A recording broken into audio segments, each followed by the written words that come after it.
Matthew Buller, and it's great to have you here joining me for this online virtual book launch for my new book of poetry, Feuilles Mortes. The book takes its name from an old French song, Feuilles Mortes, that became the jazz standard Autumn Leaves. But this isn't a romantic, nostalgic book about autumn. You see, in March and April, when the world began to enter lockdown for COVID-19, in my part of the world, it was entering autumn. And as my wife and our 3 kids and I found ourselves spending increasingly large amounts of time in our home and our backyard, we began to pay closer attention to things like the changing colour of the leaves, the slow signs of summer fruit dwindling and autumn fruit beginning to emerge and ripen. And this became quite a potent metaphor for me of the time that we were in. A time of change, a time of some things dying, and of some things strangely, unexpectedly coming to life. But this book doesn't begin in autumn. It begins in summer. And I've called it an ash summer, because in Australia, the summer of 2019 and 2020 was a summer filled with catastrophic fires, right along the east coast of Australia and down across the south coast. And for much of the time from November until February, cities and towns across Australia were plunged in hazardous smoke, a constant reminder of the devastation that was sweeping across our country. And as our government scrambled to work out the right response to this crisis, and as many of us saw in it not just a bushfire crisis, but something that pointed to things much more deeply wrong with our planet, I found myself in this time writing about the fires, writing about the impact it was having on my city, the impact it was having on my view of the world. But I was also making regular trips from Melbourne to Sydney, because my final grandparent, my beloved grandmother, was dying. And by the time I made the final trip to see my family after she died, I had what was the last significant family gathering of the year, where my whole family and I gathered in my uncle's house to remember the one that we loved. And so as these stories of loss and grief and longing began to interweave, something new was emerging in our world. It began as something that, I must admit, I didn't take very seriously. A few isolated cases of travellers bringing back with them a sickness from China, and the sense that perhaps we should be cautious, but that it probably wasn't going to be too bad. Well, by the time I travelled to Sydney for that last visit to my family, there were serious fears about whether or not it was safe to go to airports, whether or not it was safe to travel interstate. And in this time, I began to realise that 2020 was not going to be a year that we would recover from quickly. It wasn't a year that would quickly right itself. And that what we needed was a shared language of lament, of longing, and of acknowledging that things weren't as we hoped that they would be. And out of this, the book, Feuilles Mortes, was born. It's a book of poems, both that I've written in this season and poems that I wrote in other seasons of lament or grief or simply longing for things to be different. And it's a book in which I look ahead to the hope that I have as a believer in the kingdom of God. A believer in a kingdom that is built on justice and on all things being made one day new and right again. But COVID-19 is a reminder to us of what many around the world constantly remember that we are not in control of our circumstances, that we cannot rely on the security of our jobs or of our health or of our family relationships, but that we are in fact much more vulnerable and much more in need of one another and in need of God than we care to admit. While I have been impacted by the circumstances just as all of us have been, there are those in the world who went into this pandemic at a much lower capacity to handle another thing being thrown at them.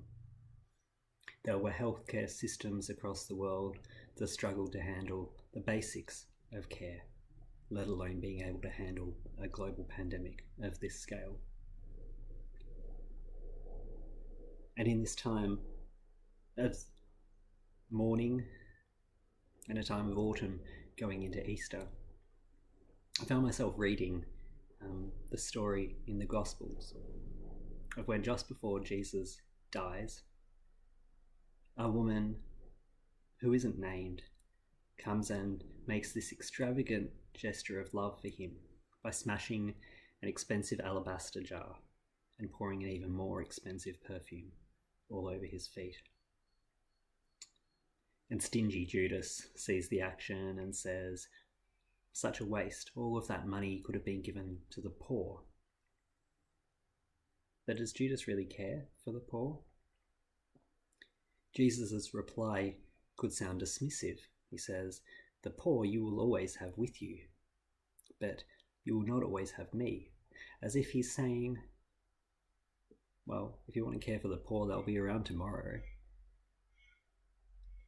No, what Jesus is doing is pointing to a moment in Israel's law when God says to Israel that they must always have the poor with them, not in the sense that they must always be poor people, but that those who are poor must always be close to them, on hand for them to care for.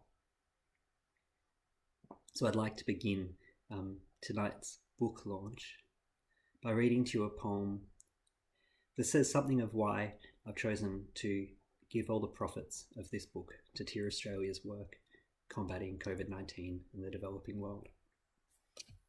This is a poem called Deuteronomy 15 at the leper's house.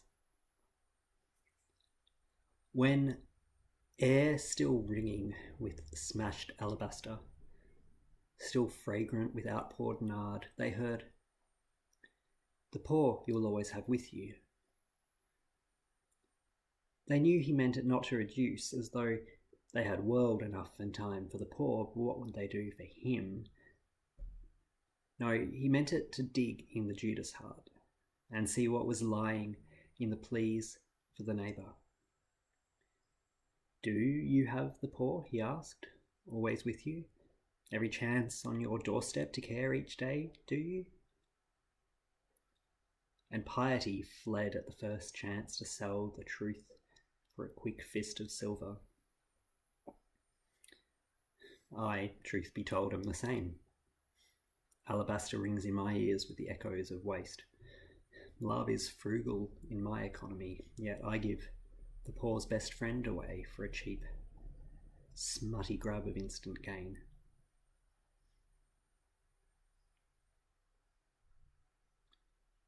The Jesus that I believe in is the best friend of the poor. And so in this time of being aware of our own struggles, I want to be particularly aware of the struggles of the most poor amongst us. There's a number of resources that I've made available on my website, The Consolations of Writing, mfuller.com. And there's some videos there that talk about the work that Tear Australia is doing to combat COVID-19. I'd encourage you to have a look at those resources, to share them with anyone you think needs to hear about them. And remember that when you give generously to this book, you're not giving to make any donation to me, but the money is going towards those most in need. Thank you, and I hope you enjoy this launch.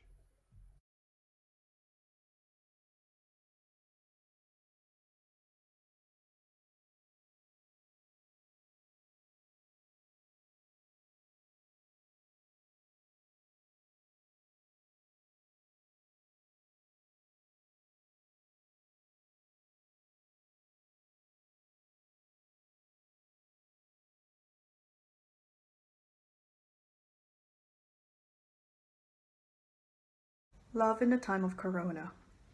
At the shops and in the street, we look at faces, look at feet, breathing quickly as we pass, lest the germs should get to us. Seeking family on a screen, craving you and us and we. What will each tomorrow bring? Can we handle one more thing?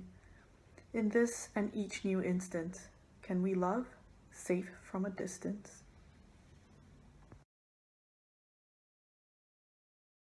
The sun beating heavily on our heads. We felt the agony of things straining against themselves, felt the longing, but not the reward, and grew weary of the day. When I spoke, it was gravel in my throat. Show me, I demanded, the length of these days. Show me the end. And the sun did not relent in its frenzied beating, while the aching rhythm in my joints was murmuring, soon. His time is soon. Soon. His time is soon.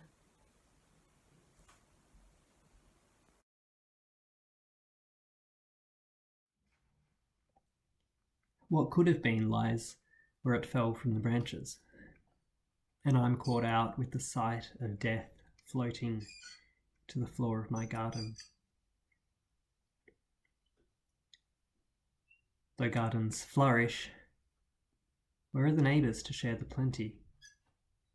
Walls keep the lemons on the tree. You will not taste the fruit we preserve. Brush leaves from the floor. Find daily solace here in a garden golden with dying, that number days that mourn the time that drops from you. And do not say, when all this is done, think bigger than the mere return of leaves to trees.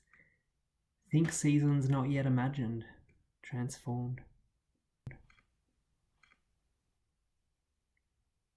Meanwhile, I must sweep this daily debris and catch the dying moment. What's now inconvenient, tomorrow stings like hell's bite.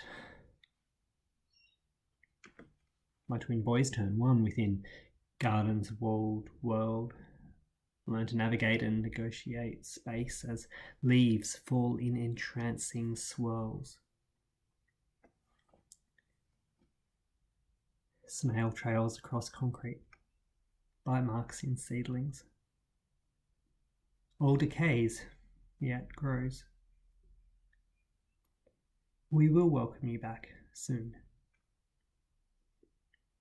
We will never be the same.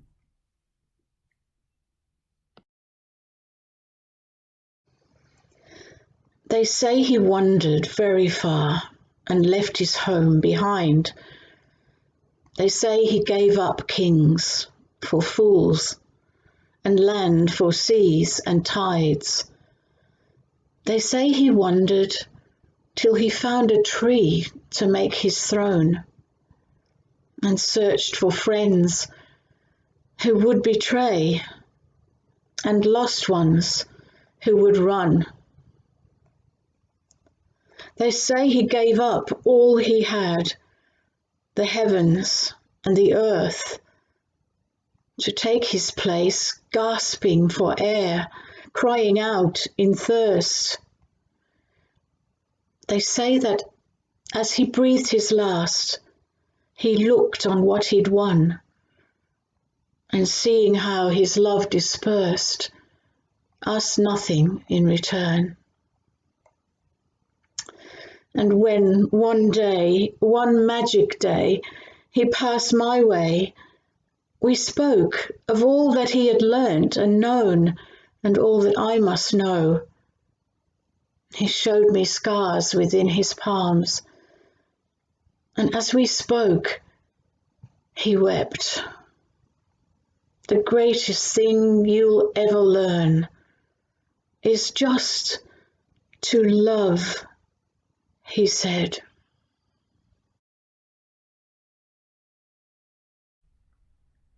Man of sorrows, surely he sits with all in the dust heap, in the graveyard, in hospitals, in quarantine, in fear, and in all our daily dying.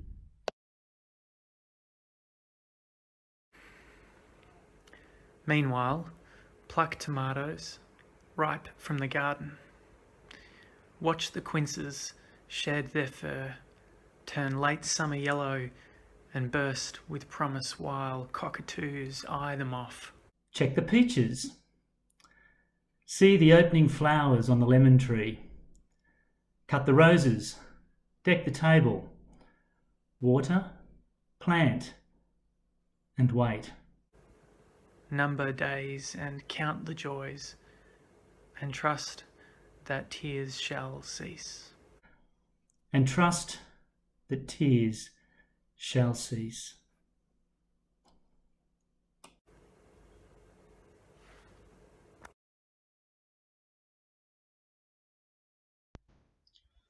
Soul, be still, quiet mind, the Lord of all hems in behind.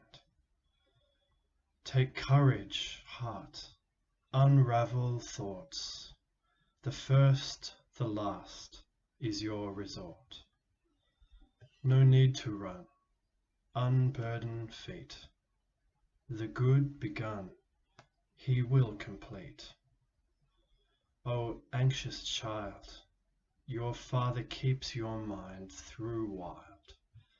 He bids you sleep. Come, soul, not still, unquiet mind. The Lord of all hems in behind. In safety dwell, from ashes rise.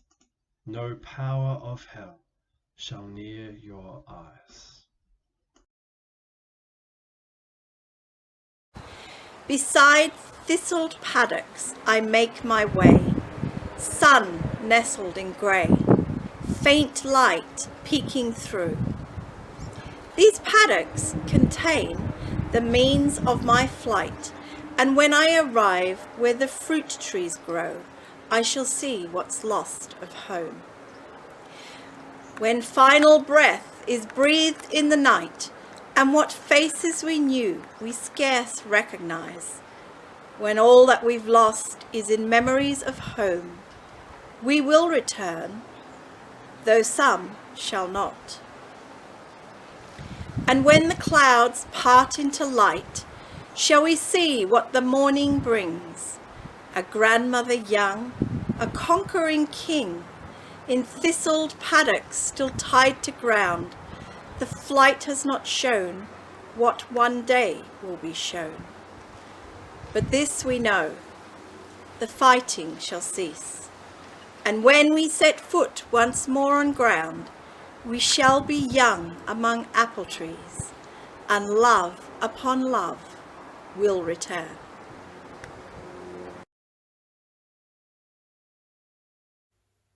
When others hoard, share. When others sneeze, do not be startled. When the numbers rise, take heart, for your life is more than your days on earth, and your planet is more than a virus. When the shops are packed with people and the shelves are emptied of products, do not push and shove and hate the man who found the tissues that you missed, for your life is more than tissues. When cupboards are jammed with tins and cans and only wholemeal pastas left, rejoice that you're forced to eat healthier stuff and go plant some veggies so that when they yield, you can take some to your elderly neighbors. Buy bulbs to plant in autumn soil, so that, when this is over, you can see spring arise. Watch the news, but do not fret. Pray more. Then you scroll through Twitter feeds. Share your toilet paper.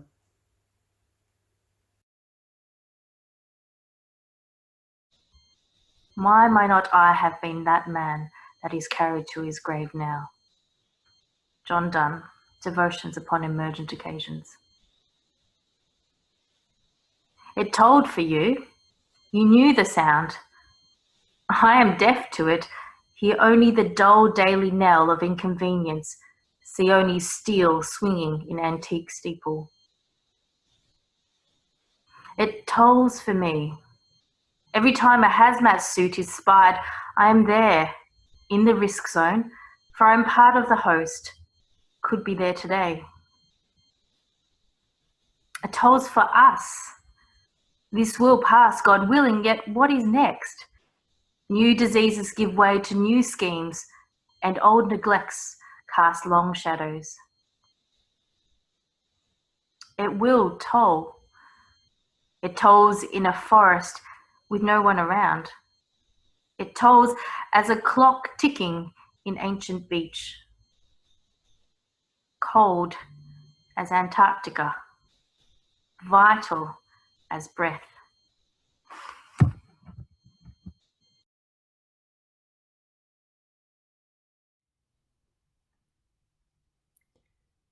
This we long for. Homes of flourishing, hearts of abundance, generous speech and thoughts and hands, well-watered gardens and evening cool, children like olive plants, fruit in season and out, and ever fruitful words and deeds. No harvest passing empty, no word bringing blight, no failing crop or government, no cry of distress in our streets.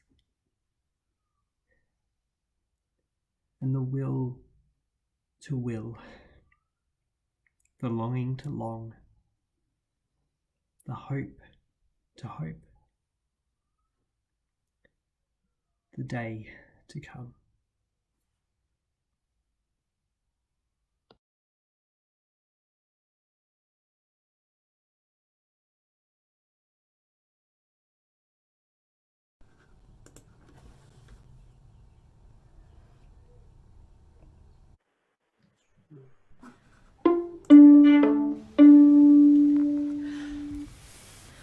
Stay with me, remain here with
God, my love is vapor, my heart's dust.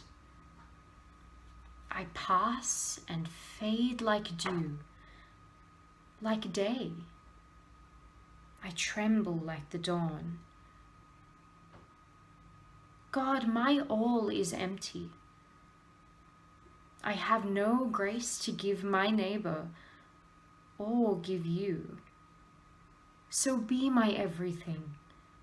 Be constant when I fade, constant in my nothingness, my sapping strength, my faithless lovelessness.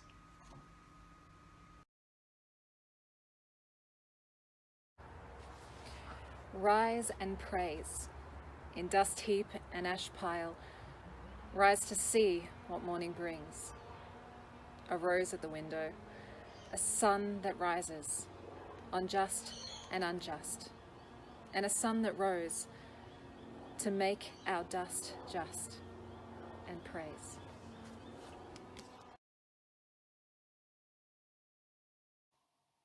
The one beside you in the field, who labours with hands just like yours, with soul and breath, desires like yours, the one who eats like you, the one who, born beneath the same sun and stars, he too requires the truth which holds you in its stead, and says what is and how.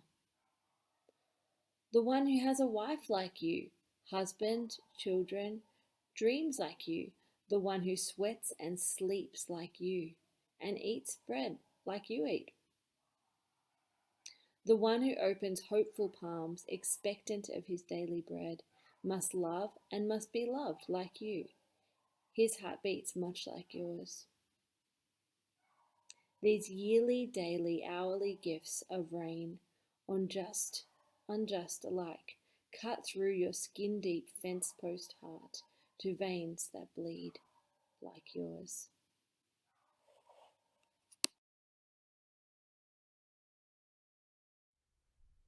A letter to my children.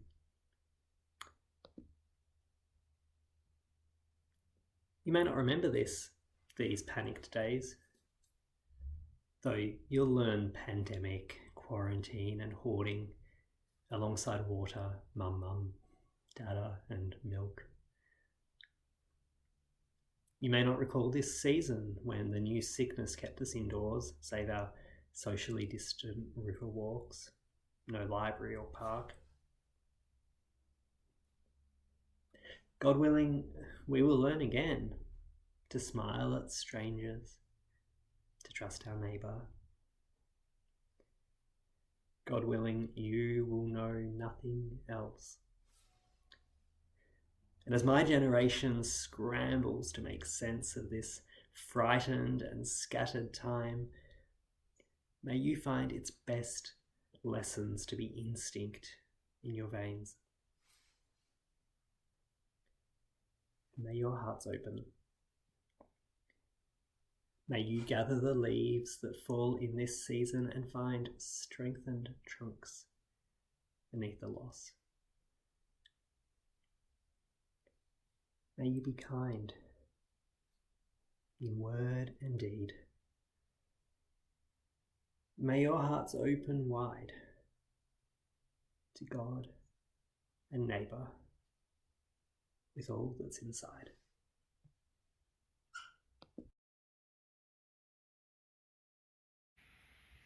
Pigeons coo because they can. The town square is their friend. Where, stranger, is your home? Civilization stands where you left it. Monuments to physics and past's worst indiscretions. If goodness is forever, then perhaps you might explain the death of goodness in my mind. Silence. Your footsteps deny the road. Pianos pirouette in time, but your ears are a vacuum. Statistics lie. The devil is a determinist.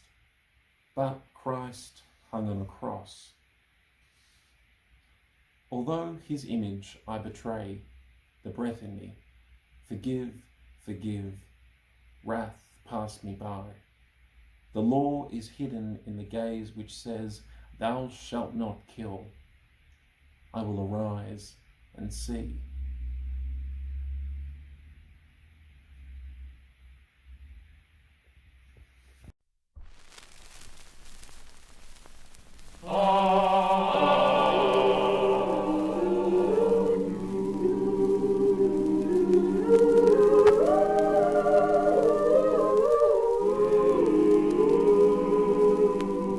There was a boy, a very strange, enchanted boy.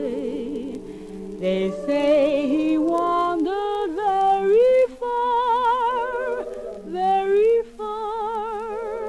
over land and sea. A little shy and said goodbye, but very wise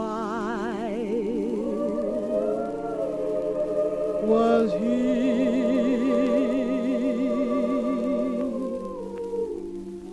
And then one day